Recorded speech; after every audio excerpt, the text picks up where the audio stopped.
aloof roommate is physically linked to my water cup. I twist the cap and he groans. I take a sip and he licks his lips. But when I poured bubble tea into it and took a few hard pulls on the straw, he lunged at me and snatched the cup away. Don't suck. My cheap plastic water bottle hit the dorm floor and shattered. Great. My roommate, Sebastian, slid a drawer open and pulled out a cup. Here, take this. It was a glass tumbler. High quality stuff. It had these transparent purple lavender flowers swirling around the glass. The lid had a small, tight silicone hole tailored for a straw. It looked brand new. Pristine. I was honestly a little shook. Thanks, man. He avoided my eyes, turning his back to me to focus on his gaming rig.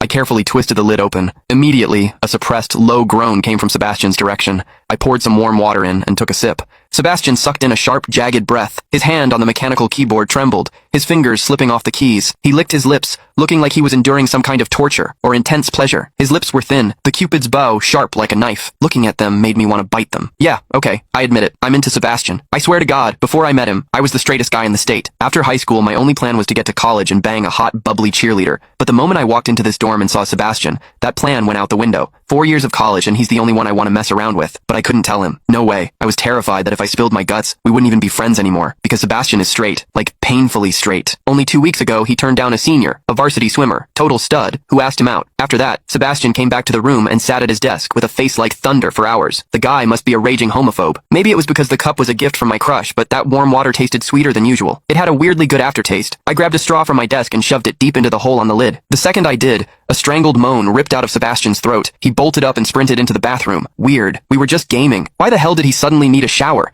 He didn't even grab a change of clothes or a towel. My hearing has always been too good for my own good. Through the thin bathroom door, I heard whimpery, muffled sounds. Soft, hot, suppressed. As a dude, I knew exactly what that sound was. He was jerking off. When I get horny, I usually wait until lights out and hide under the covers like a rat. But Sebastian, it's the middle of the damn day and he just goes for it? Talk about high testosterone. Sebastian is gorgeous. He's got that cold, don't touch me vibe, but his eyes are sharp, almost like a fox. He looks like a priest who's secretly a sinner, tempting as hell. I've heard people say his smile is killer, but I've never actually seen it. Sitting there, I couldn't help but picture what was happening behind that door. That aloof, icy face flushed with heat, his lean, muscular body. The veins popping on the back of his hand as he gripped himself. Does he keep that cold expression even when he's beating his meat? My thoughts were getting way too dirty. My face felt hot. After a long time, I heard a final, guttural grunt from the bathroom. The door clicked open, and Sebastian